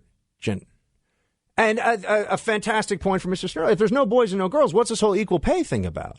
Right? That seems, oh, you mean there are distinctions? People can tell the difference. There are distinctions between boys and girls. Who knew? It's not even just at the grade school level where they are propagandizing your kids now in North Carolina. I'm sure this is happening elsewhere as well, with a purple unicorn to explain that gender's a spectrum. Gender's just an idea. It's a feeling. This is craziness. This is from the College Fix website. I'm not familiar with, but I see this. They're saying that, but I believe it because of what's going. I mean, I believe the story because this is happening at universities all over the place. Princeton is trying to get rid of using the word man in any official documents or anything. They want generic terms and expressions. They want human beings, individuals, or people. No more man. They are erasing man. It's not, Adam and Eve. It's just two humanoid life forms. I don't know what to say. And the administration's on board for this. And they think we're the anti-science people. Climate change is hyperbole. Okay, let's go into a break. 800-282-2882. Buck Sexton in for Rush. Much more coming. Buck Sexton here in for Rush Limbaugh today. Very much enjoying my time at the EIB mic. Lines open 800-282-2882. How much coverage have you seen about the floods in Louisiana, by the way? Speaking of the media and its agendas and everything else, do you see a lot? Usually, this is the kind of thing, and this is, it's just the truth, that any natural disaster or any time that there's a lot of footage they can show of disaster and people in despair, the media shows a lot of that. But you're definitely not seeing much coverage of this. I certainly haven't seen much coverage of it. It's not a topic of a lot of conversation. And, of course, there's the side of this about how President Obama's on vacation and hasn't stopped his vacation for this. He did stop the vacation to go on the stump for Hillary at one point, but hasn't decided that he's going to keep in mind, for you or for me, if you live across the country, you want to go down and help, it's expensive. It's an ordeal. You got to get on a plane. If the president wants to go down there, Air Force One is right there. He hops on, can do whatever he wants, go down, make sure everything's going as well as it can with the relief efforts, and then he can come back. It's not hard. It's not asking a lot for the president to do that. And you could say, well, Buck, he's on vacation. Well, I do recall, and I know that people would say, well, look at the death toll in Hurricane Katrina, much higher than the death toll here. Okay, I understand that. I understand that, not all natural disasters are the same in terms of the amount of damage and the scope and the loss of life. That's all fair points.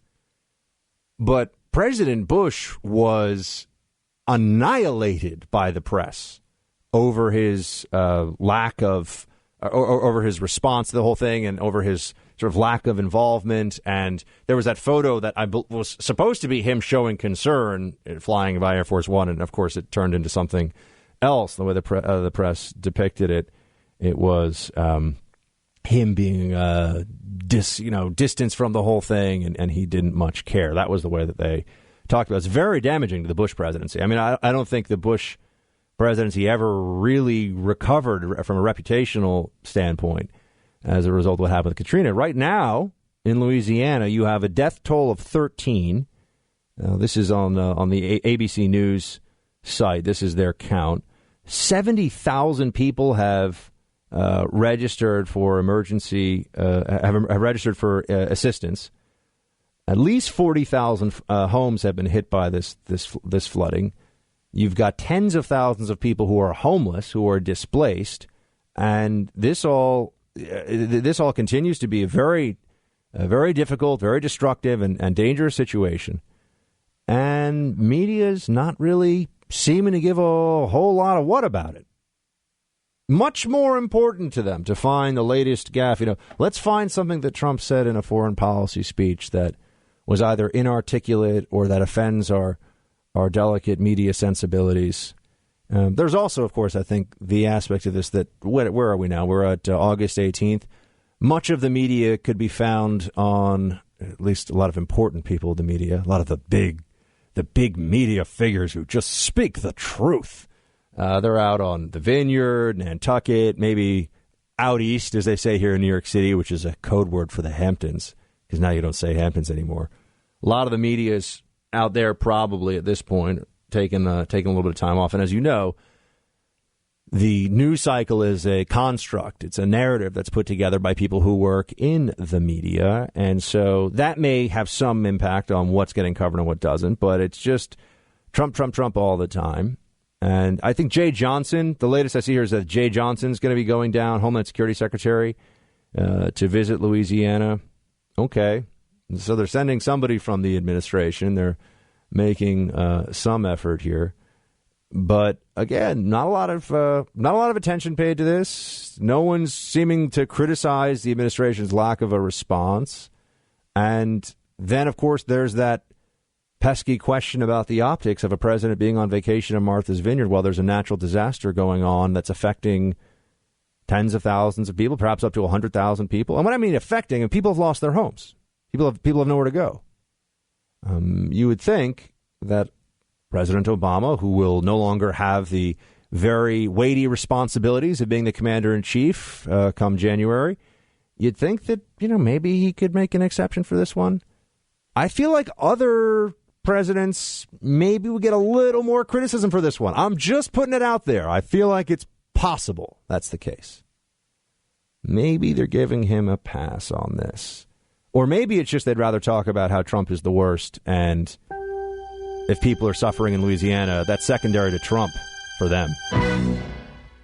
All right, everybody, Buck is back in for Rush on the EIB today. We are joined now by Ron Goudreau. He's calling us from Louisiana, where he is helping out with the Cajun Navy. Ron, appreciate you giving us a ring. Hey, Buck. Thanks for having me on. So tell everybody listening, what is the Cajun Navy, and what are you up to help folks down in Louisiana? Man, the Cajun Navy is grassroots Louisiana citizens helping neighbor to neighbor, and that's just what we're doing. We're going out and rescuing people out of houses. That's what we've been doing the last 3 days, is pulling people out of houses, bringing water to pregnant women stranded out in the middle of nowhere, pulling cats off of roofs. We've been working with local authorities to get that accomplished. And give folks a sense of what, how bad is, I think people hear flooding and they don't really necessarily visualize how grave, how serious the situation is. And what kind of things are you seeing? I mean, how much water are people getting in their houses? You're saying people are trapped. Pregnant women can't get food. I mean, give us some sense of what you're seeing out there. Yeah, if you open up a map and look at Baton Rouge and you look north about an hour, the Mississippi state line's right there. A storm landed on that area of the state and stayed there for 2 days. Now, in Baton Rouge and the Gulf Coast, it rains every day. For about 3 o'clock, you can count on it's going to rain. And so the ground's already saturated all summer. Well, it rained hard for 2 days. This storm would not move. And it created a huge amount of water that had nowhere to go but south. And what it's done, Buck, is it carved a swath of destruction as it headed south. I don't know how wide it is. It must be 10 to 15 miles wide, and it headed south. It's just now hitting areas in the swamps in the kind of the southeast portion of the state, kind of east of New Orleans is where it's ended up.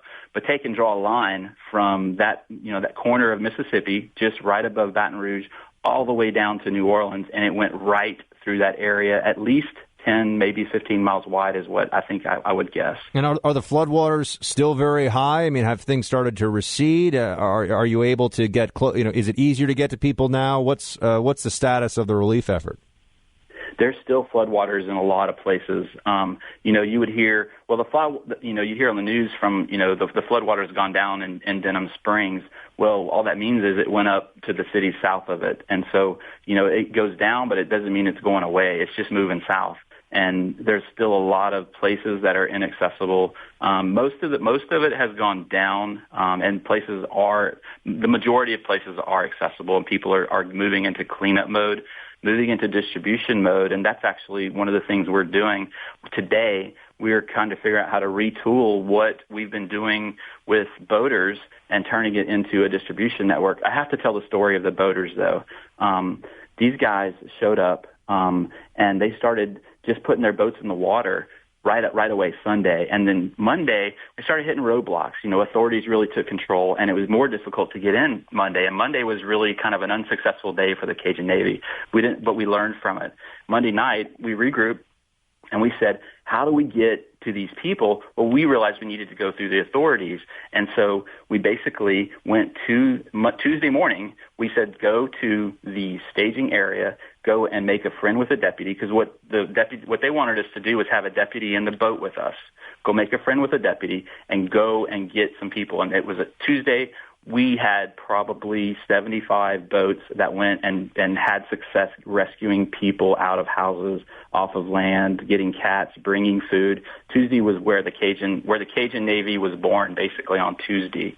And when you say boats, by the way, I'm assuming kayaks, canoe. I mean, anything that floats that can help people, right?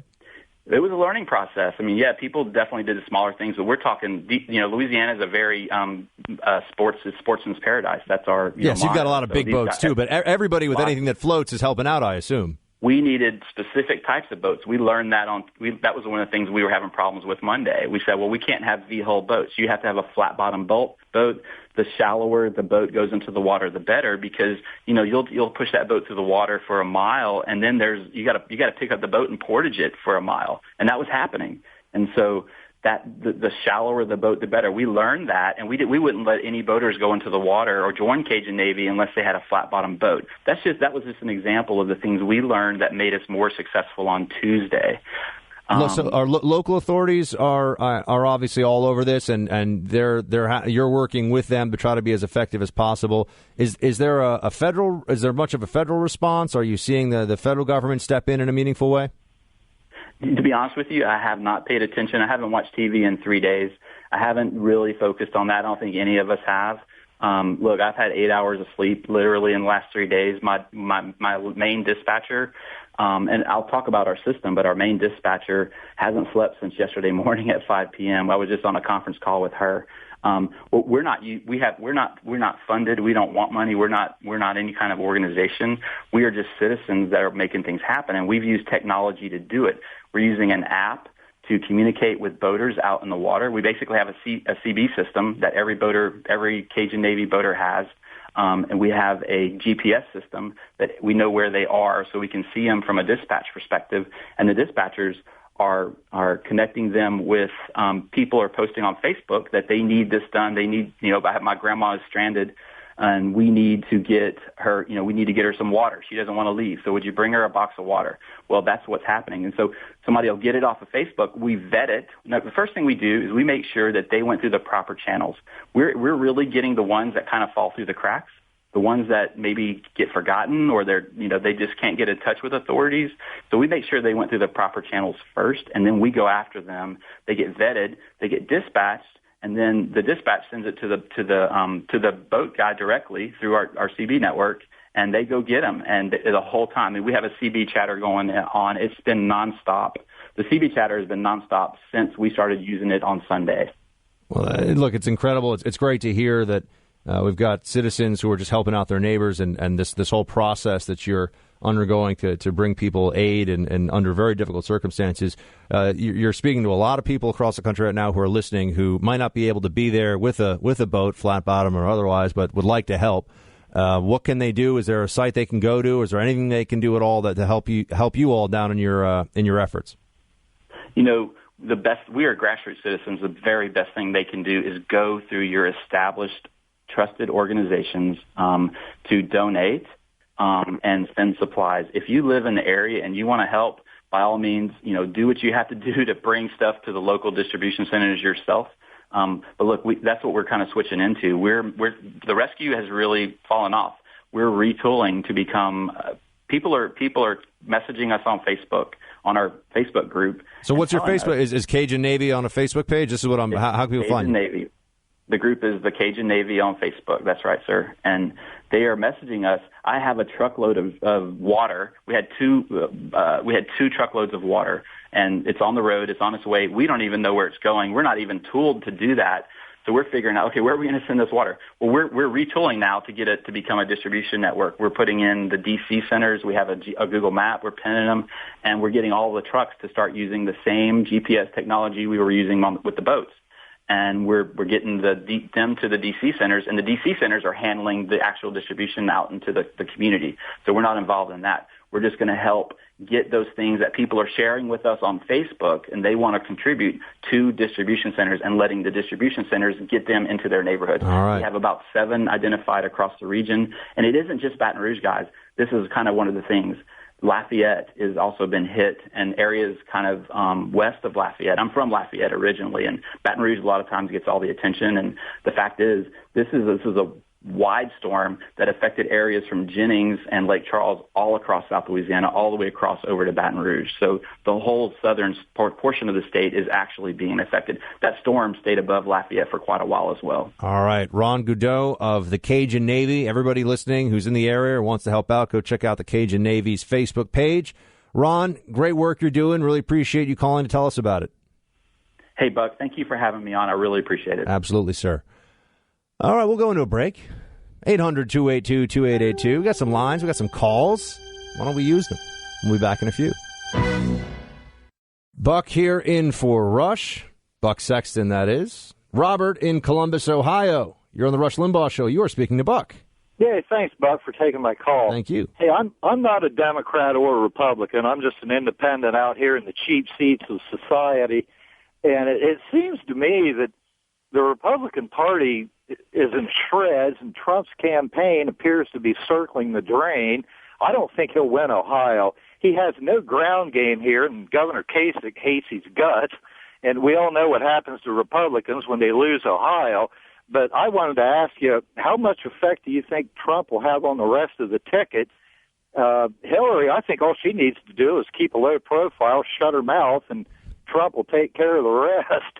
But what effect do you think Trump will have on the rest of the ticket? And what do you think the Republican Party will look like a year from now? Well, Robert, I can only offer you my predictions with the caveat that I don't think anybody can predict this. So with that, now I'm like in the totally free and clear here to say whatever I want, because I don't think anybody knows. I think anybody who says they know is just making it up. But I'll give you my assessment, right? My analysis, my sense of where all of this is going. I mean, look, for Trump to win at this point, it's going to have to be another time, and it's happened many times so far in the last 12 months, when all the conventional wisdom is wrong and somehow Trump is right, and the polls aren't reflective of sentiment, or maybe there's a huge change that happens in the debates, or there would have to be an event or something that we can't necessarily foresee right now that changes the trajectory of this whole thing. I don't know if that's going to happen. It looks bad right now, but keep in mind, you never want to do what your enemy wants you to do. And right now, the leftist media, the drive-bys, they firmly want, they're absolutely dedicated to the idea of it's already over, the election's over, there's nothing, it's done, right? Republicans are fleeing, Trump's campaign's in disarray and everything else. So I don't like to give them what they want as a general rule. If you're asking me if it looks like the campaign doesn't have enough of a ground game and they're not spending money where they should, and yeah, I'd say that all looks to be the case. But then again, people have been saying that about Trump all along. And I mean, what worked in the primary probably won't work in the general. But we won't know until Election Day. So that's kind of a lot of talking without much of an answer, but that's because I don't think anybody has a real answer. And then on the issue of what the Republican Party looks like, it obviously depends tremendously on what happens with Trump. I mean, if Trump wins, it feels like it's Trump's party and we're all living in it. You know what I mean? Or the Republican Party, at least. If Trump loses, they'll be that to me is a little bit more up in the air because there'll be an effort, I think, to create a sort of there'll be media entities that try to continue the Trump brand and the Trump version of Republican politics and carry that torch going forward, I think. I do believe there will be a backlash from a lot of conservative media against other people in the media on the right. Now, this is for backing Trump and abandoning conservative principles and all the, essentially the Never Trump crew is not going to forget anytime soon who the early Trump backers were and who was willing to sort. So it's going to be a mess. That much I'm confident about. It will be a mess. Yes, and as Mr. Snerdley has pointed out, the Never Trumpers will also not be forgotten. In fact, I think the Trump supporters already have it set up so that if Trump loses, and we all know this, and Trump's already been insinuating this himself, if Trump loses, the narrative won't be that he was always a candidate who was weak, who wasn't conservative, who was never going to pull this off. The narrative will be that the Never Trumpers abandoned him and that essentially the Republican establishment would rather Hillary win than have Trump as a pseudo-Republican in the White House. And look, I know some conservatives who are out there saying they'll vote Hillary over Trump. I can sit here and say, all right, I get I'm not going to vote, period, or I'm going to vote, maybe third party, but I don't know, really. I can get all that, though. But I'm a conservative. Like, the people that are telling me I'm a conservative and therefore I'm going to vote for Hillary because I think that's better, that to me is just, that is unfathomable. I can't understand that. That doesn't make any sense to me. Don't vote for Trump if you're a conservative because he doesn't, no one can force you to do anything and that's your own thing. But to vote for Hillary because you're a conservative, for me, that's jumping the shark like the Fonz. That's just crazy. That's how I feel about that. And that's what I have to say on that issue right now. 800-282-2882. Buck Sexton here of The Blaze in for Rush Limbaugh. I will be right back. Buck Sexton here in for Rush on the EIB. Roger in Omaha, what's up, buddy? Thanks for taking my call. Thank you. My comment is for the lady earlier that is voting for Hillary just because she's a woman. Mm-hmm. She doesn't take into consideration that she's a liar, a cheat, and everything else. But it's just the fact that she's a woman is the reason she's voting for her. Does that make sense? You're saying that you think that Hillary's a bad candidate and kind of a bad person, and she shouldn't just vote for her because she's a woman. I think I said the same thing. Yeah. Yeah. And yes. So it's kind of one of those that. So instead of voting on somebody that might be able to help our country get better, somebody that's a woman is going to be better because she's a woman.